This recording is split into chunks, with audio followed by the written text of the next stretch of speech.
कर पाएगा, कुछ नहीं कर पाएगा। यहाँ इतने सारे लोग हैं, वो यहाँ आकर भी जाकर भी कुछ नहीं कर पाएगा। आज हमें डंडा क्यों ठहराया गया है?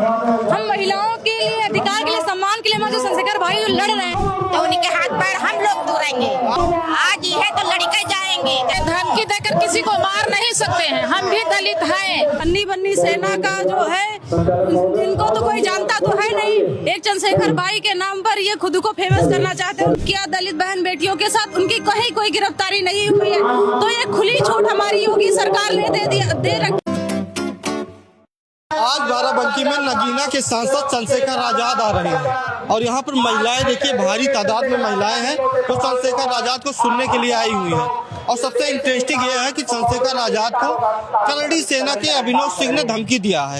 करड़ी सेना वही करड़ी सेना है जिसने इससे पहले समाजवादी पार्टी के राज्यसभा सांसद रामजी लाल सुमन को धमकी दिया था, अखिलेश यादव को भी धमकी दिया था। महिलाएं हम बात करेंगे कि क्या राय है इन सबकी। चाची, क्या राय है आप लोग की? रावण को सुनने आई हैं, कैसे नेता है चंद्रशेखर आजाद? कैसे नेता है? कैसे नेता है? कैसे नेता है चंद्रशेखर आजाद? जय भीम करे ठीक नेता है? ठीक है, ठीक है। ठीक है। उनको तो धमकी दे दिया है करड़ी सेना ने, अभिनव सिंह ने, कि आएंगे तो उनके हाथ पैर तोड़ देंगे। तो उनके हाथ पैर हम लोग तोड़ेंगे। उनके हाथ पैर हम लोग तोड़ेंगे। हम लोग तैयार है। बिल्कुल तैयार है। चंद्रशेखर आजाद को सुनने के लिए आई हैं। हाँ। मान लो अभी सब आ जाए चाची, तो मान लो अभी आ जाए सब, हमला कर दे उनके ऊपर, तो आज ये है तो लड़के जाएंगे, चाहे मर जाएंगे। महिलाएं लड़ने तैयार है। दलित समाज से आए आप, दलित समाज में आए हैं, आर पार के लिए तैयार है। कैसे नेता है चंद्रशेखर? अच्छे हैं, अच्छे नेता है। अच्छे नेता। कैसे, क्यों अच्छे लगते हैं आपको? हमको भी बढ़िया लगते हैं। क्यों अच्छा लगते हैं? अच्छा लगते हैं, ये हमारी समाज चला रहे हैं। तो बहन जी भी तो आपकी समाज की हैं। हाँ, हम भी हैं। बहन जी, मायावती जी, हाँ, वो हमारी समाज की है, वो अच्छे काम चला रही हैं। क्या कह रहे हैं? अरे वो मिलने की मिलती नहीं है वो, इसीलिए आप लोग चंद्रशेखर आजाद के साथ। उनको तो एक धमकी दे दी है अभिनव सिंह ने कि आए उनका हाथ पैर तोड़ देंगे, यहाँ आएंगे तो।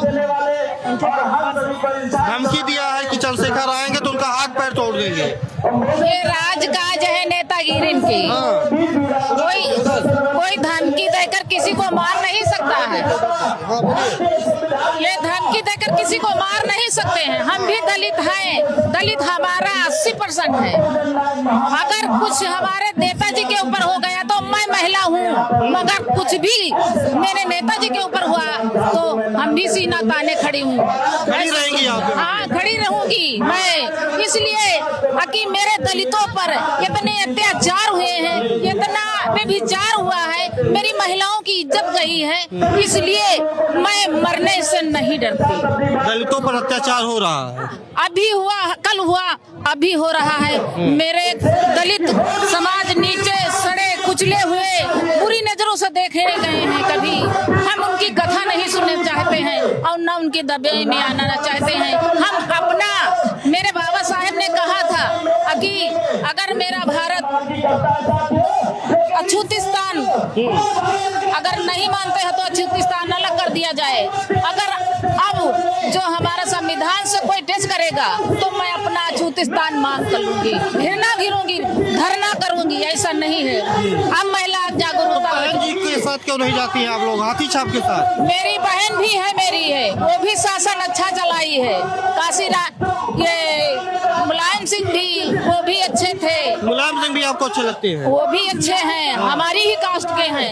मगर ये जो मोदी जी हैं तो एक तरफ घर बनाते हैं, एक तरफ गिराते हैं। ये बताओ कि जब पढ़ाई नहीं थी किसी की तो कोई पढ़ा नहीं रहा है, तुम पढ़े रहो, तुम राजनीति रहो, तुम अंगूठा छाप, कहीं अंगूठा, सारी जज्जात हमसे हड़प कर। अखिलेश यादव कैसे लगते हैं आप अपनी मुलायम सिंह? अच्छा है भाई, वो मेरा भाई है, अच्छा है। आजाद समाज पार्टी के रैली में आई है चंद्रशेखर आजाद के, और अखिलेश यादव अच्छे हैं। आजाद समाज पार्टी में आई हूँ। चंद्रशेखर भैया तो एक भगवान है, महान है हमारे लिए, इसलिए कि दलितों के हर मौके पर वो बेचारे पहुँचते हैं। किसी नहीं सुनता है तो वो भी आते हैं तो वो सुनते हैं। अखिलेश यादव के बारे में क्या कहेंगे? भी कुछ कह रही है। वो भी अच्छे थे। अच्छे हैं? हाँ, वो भी अच्छे हैं। योगी जी कैसे हैं? 9 साल से मुख्यमंत्री। मोदी जी तो अच्छे हैं, मगर मोदी जी ये काम दौरा करते हैं जो किसी का घर गिराते हैं, बनाते हैं फिर गिराते हैं, और नौकरी में विलम्ब है।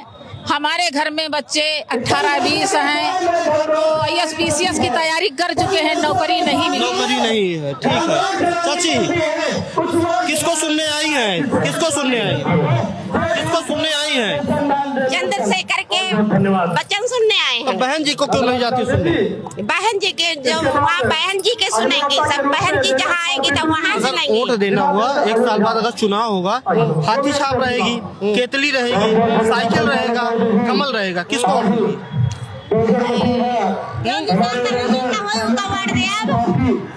किसको देगी वो? किसको? हाथी हुई तो हाथी दिया, जो निशान बहन जी का वही का दिया। दोनों रहा तो दोनों केतली भी हाथी भी। दो निशान कहाँ होते एक जने के। अरे बहन जी की पार्टी दूसरी है, इनकी दूसरी है। हाँ, तो किसको वोट देंगी? हाथी पे देंगी कि केतली पे? केतली रही तो केतली दिया, और हाथी रहे तब? हाथी रही तो हाथी दिया, और दोनों रहा तब? दोनों रही तो दोनों दिया। दोनों कैसे देंगी? तो वही तो कहीं दिया निशान एक जने के ये कोई हुआ नहीं। महिलाओं की भीड़ तो आप देख रही हैं। जी, क्या नाम होगा आपका? अंकिता चंद्रशेखर जी को धमकी दिया है करणी सेना ने, इसके बारे में क्या कहेंगे आप? अरे धमकी वो इसलिए दे रहे हैं कि कहीं चंद्रशेखर भैया अगर गलती से आ गए तो हम लोग का क्या होगा। वो धमकी इसलिए दे रहे हैं क्योंकि वो खुद ही डरे बैठे हैं कि अगर यहाँ कोई ताकतवर इंसान यहाँ आ गए तो हम लोग क्या करेंगे। इसलिए वो धमकी दे रहे हैं कि भैया यहाँ ना आए। लेकिन हम बता देना चाहते हैं अपने चैनल के माध्यम से कि आपकी धमकी से डरने वाले नहीं है हम। आपकी छाती पे चढ़ के जो मीटिंग हो रही है ना, ये हमेशा होगी और होती रहेगी। दलित डरेंगे नहीं? बिल्कुल नहीं, नहीं। कह रहे थे कि नीला गमछा, नीला पट्टा लेकर हो सकता है कि भीड़ में कोई हो और आने पे उनके हमला कर देंगे, तो महिलाएं क्या करेंगी? हम महिलाओं के लिए खड़े हुए हैं ना। आज हमें डंडा क्यों ठहराया गया है? हम महिलाओं के लिए, अधिकार के लिए, सम्मान के लिए हमारे जो चंद्रशेखर भाई जो लड़ रहे हैं, जो उनके अधिकार सम्मान के लिए जो लड़ाई हमेशा लड़ते आ रहे हैं। बाबा साहब ने लड़ी, माननीय कांसी साहब ने लड़ी, फिर आज उनके विचारों को लेकर हमारे सब बड़े भाई चंद्रशेखर भाई चल रहे हैं।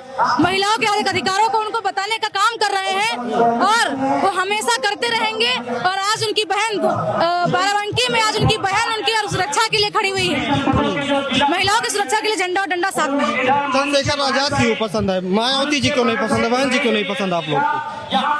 हम तो उनको पसंद करते हैं जो हमारा अधिकार लड़ेंगे, जो हमारा साथ देंगे, जो हमारे अधिकारों को हमको दिलाएंगे, हम उनके साथ। बहन जी 4 बार मुख्यमंत्री थी, देखिए कितना बढ़िया पार्क बनवाई है। माननीय काशी राम जी का पार्क, बाबा साहब का पार्क, रमाबाई जी का पार्क, और तमाम, उनमें कोई दो राय नहीं। जब उनकी शासन सत्ता थी तो कानून व्यवस्था बढ़िया था, तो वो आप लोग को क्यों नहीं, आप उनसे क्यों नहीं उम्मीद? उनसे उम्मीद तो देखिए हम अब आपके खुले मंच से चैनल के माध्यम से आपसे नहीं कह सकते हैं। फिर भी आज का जो दौर चल रहा है आप खुद देख लीजिए। आज सरकार बनी बैठी हुई है, फिर भी महिलाओं के ऊपर अत्याचार कितना ज्यादा बढ़ता चला जा रहा है। कहीं बिल्डिंगें गिराई जा रही हैं, कहीं कुछ किया जा रहा है, कहीं बाबा साहब की मूर्तियां तोड़ी जा रही हैं। उस टाइम हमारी बहन मायावती कहाँ पे थी जो हमारे अधिकारों को उन्होंने बहुत कुछ किया हम सबके लिए। उनसे हम कोई भी उनके लिए हमारे तरफ से बुराई नहीं है, उनके प्रति हमारा सम्मान है। लेकिन आज का जो दौर चल रहा है, जो हम लगातार देखते चले आ रहे हैं कि हमारे ऊपर अत्याचार के ऊपर अत्याचार होता जा रहा है, अत्याचार के ऊपर अत्याचार होता जा रहा है। कहीं महिलाओं को जलाया जा रहा है, कहीं बलात्कार किया जा रहा है, कहीं उठवा लिया जा रहा है। आज हमारे भाई चंद्रशेखर भाई हमारा साथ दे रहे हैं, इसलिए हम उनके साथ हैं। अच्छा, आप लोग भीम आर्मी की कार्यकर्ता है, आप ये नहीं सोचती है कि कोई मजबूत गठबंधन हमारे साथ हो जाए, चाहे इंडिया गठबंधन हुआ, चाहे मायावती जी साथ आ जाए, तो एक मजबूती मिलेगी? तो चाहती है कि नहीं चाहती आप लोग? बिल्कुल चाहते हैं। किसके साथ अगर आपके नेता जाएंगे तो फायदा होगा?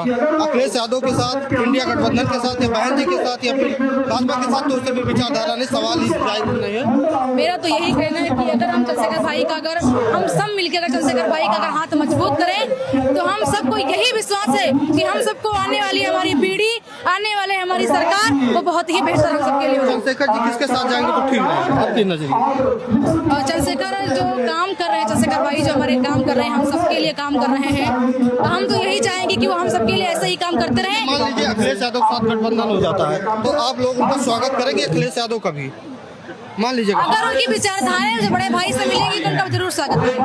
अगर बड़े भाई उनका साथ देंगे तो हम उनके साथ खड़े हैं, अगर बड़े भाई उनके साथ खड़े हैं तो हम जरूर खड़े होंगे। अगर उनकी विचारधाराएं हम लोग से मिल रही है, अगर हमारा विकास सम्मान को हमारे अगर वो ठेस नहीं पहुंचाएंगे, हमारे बराबर खड़े रहेंगे तो उनको हम अपनी पार्टी में लाने का काम करेंगे। चंद्रशेखर जी को सुनने आई है। जी सर। चंद्रशेखर जी को सुनने आई है। जी जानती है उनको? जी हाँ। कैसे नेता है? बहुत अच्छे नेता है। अच्छे नेता है। जी। क्या अच्छा लगता है? वो तो सभी देखिए इतना कुछ कर रहे हैं सब लोगों के लिए कि क्या कहें। अच्छा, उनको तो धमकी दे दिया गया है, आपको पता चला है कि कोई धमकी दिया करंडी सेना वाले ने? जी। धमकी दिया कि आएंगे अपने पैर से उनका हाथ पैर तोड़ देंगे। वो कुछ नहीं कर पाएगा, कुछ नहीं कर पाएगा। यहाँ इतने सारे लोग हैं, वो यहाँ आकर भी जाकर भी कुछ नहीं कर पाएगा। जी। आ गए मान लीजिए तो क्या करेंगे आप? कुछ नहीं कर पाएंगे क्योंकि हमारे इतने लोग हैं, वो हैं सब देख लेंगे क्योंकि वो कुछ नहीं। एक बार करनी सेना हजारों लोगों को लेके रामजी लाल सुमन दलित समाज के नेता है, राज्यसभा सांसद है, आगरा में उनके घर पे हमला की थी। अखिलेश यादव को गोली मारने की धमकी दिया था। आज चंद्रशेखर जी को धमकी दे रही है। केवल वो धमकी ही दे सकते हैं, बाकी कुछ कर नहीं सकते। अखिलेश यादव पूर्व मुख्यमंत्री थे, उनको गोली मारने की धमकी दिया। चंद्रशेखर आजाद सांसद हैं, उनको धमकी दिया तो उनको गिरफ्तार क्यों नहीं कर रही है? आपके नजर से क्या लगता है कि गिरफ्तार योगी सरकार, योगी पुलिस क्यों नहीं कर रही? जी। योगी पुलिस गिरफ्तार क्यों नहीं कर रही धमकी देने वाले को? केवल वो धमकी ही दे रही है क्योंकि उससे आगे कुछ वो कर नहीं सकते हैं। अगर मान लीजिए आज आप तो महिलाएं हजारों की संख्या में है, क्या करेंगे? सब लोग सट के उनका सामना करेंगे। जी। टीम आरपी की महिला कार्यकर्ता लाठी डंडा लेकर आप क्यों आई? क्योंकि अभी कुछ दिन पहले एक अन्नी बन्नी सेना का जो है, इनको तो कोई जानता तो है नहीं, एक चंद्रशेखर बाई के नाम पर ये खुद को फेमस करना चाहते हैं। उन्होंने धमकी दी थी कि चंद्रशेखर आएंगे तो अपने पैरों पर जाएंगे, अपने पैरों पर नहीं। इसलिए उन अन्नी बन्नी सेनाओं से बता देना चाहते हैं कि भीम आर्मी का झंडा और डंडा दोनों मजबूत है। अगर यहाँ जरा सी भी हरकत की तो आप आएंगे अपने पैरों से और जाएंगे हम भीम आर्मी के। नीला गमछा लेकर आना, नीला गमछा पहनकर भीड़ में आना, जैसे आएंगे हमला कर देना है। इतनी उनकी औकात नहीं, एक डर है उनके अंदर, ये मनवादी है, इनके अंदर एक डर पैदा हो गया है भाई का, क्योंकि ये फेस बदल के आना चाहते हैं, मजबूर हो गए हैं नीले गमछे और नीले डंडे में आने के लिए। ये वही करंडी सेना है, आपके समाज के नेता है, राज्यसभा सांसद है, समाजवादी पार्टी के हैं, रामजी लाल सुमन। उनके घर पे हमला किया था, जानकारी थी आपको? उनके घर पे हमला किया था आगरा में, अखिलेश यादव को गोली मारने की बात किया था। आज चंद्रशेखर आजाद को कह रहे हैं हाथ पैर तोड़ देंगे, तो उनकी गिरफ्तारी क्यों नहीं हो रही है? देखिए, ये सरकार जो है ये मनवादियों की सरकार है। इस मनवादी सरकार ने सारे हत्यारों रेप करताओं को छूट दे रखी है। इसलिए सरकार नहीं चाहती है कि कोई भी ये रेप जो करते हैं, लड़ाई झगड़ा हत्याकांड के जो आरोपी होते हैं, इनको गिरफ्तार किया जाए। ये सरकार मनवादियों की बन चुकी है इस वजह से। लेकिन अगर यहाँ कोई भी हरकत करते हैं मनवादी अन्नी बन्नी सेना के, तो भीम आर्मी के कार्यकर्ता, भीम आर्मी के सिपाही, हमारी महिलाएं इतनी कमजोर नहीं है, इनका उपद्रव एक मिनट में लगातार योगी सरकार पर आरोप लगता है कि स्वजातियों की उनकी चल रही है, यानी कि ठाकुरों की चल रही है। तो क्या लगता है ये सच्चाई है कि इसमें थोड़ा बहुत अफवाह है या फिर? ये बिल्कुल भी सच्चाई, क्योंकि जहाँ दलित समाज के बहन बेटियों के साथ हत्याएं रेप होता है, उन आरोपियों को खुली छूट मिली है। आज तक कभी कोई आरोपी जिसने रेप किया दलित बहन बेटियों के साथ, उनकी कहीं कोई गिरफ्तारी नहीं हुई है। तो ये खुली छूट हमारी योगी सरकार ने दे रखी है। इसको यूपी को जंगल राज बना के रखा है, और 27 में भाई की सरकार लाके यूपी से इन रेप करता, जो भी रेप करते हैं, ये सब कुछ खत्म करके रहेंगे। अच्छा, आप चंद्रशेखर आजाद की पार्टी की कार्यकर्ता है, आप ये नहीं सोचते कि कोई मजबूत गठबंधन का हिस्सा हो रहा है, चाहे समाजवादी पार्टी का इंडिया गठबंधन हो, चाहे बहन जी हमारे साथ आ जाए तो उससे मजबूती मिलेगी और वोट का बंटवारा नहीं होगा? तो ये नहीं चाहते कि कोई साथ आ जाए? हाँ, हम चाहते हैं कि हमारी बहन, हमारी मायावती जी हमारे साथ आ जाए, ताकि हमारे बहुजन समाज को और भी ताकत मिले और हम अपनी आवाज को और भी ज्यादा मजबूती से उठा सके, क्योंकि जिसकी जितनी बहुमत होती है उसी की अधिकार होता है। अगर मान लीजिए समाजवादी पार्टी गठबंधन करना चाहती है तो आप लोग स्वागत करेंगे कि नहीं करेंगे? देखिए, अगर वो संवैधानिक तरीके से हमारे साथ आती है और संविधान के आधार पर बाबा साहब का, बहन जी के साथ भी 2019 में गठबंधन हुआ था उनका। हाँ, अगर वो संवैधानिक अधिकार पर रहते हैं, संविधान को मानते हैं, तब तो उनका हम स्वागत करते हैं। अगर वो हमारे समाज का सम्मान नहीं करते, संविधान का सम्मान नहीं करते, तो हम उन्हें नहीं स्वीकार करेंगे।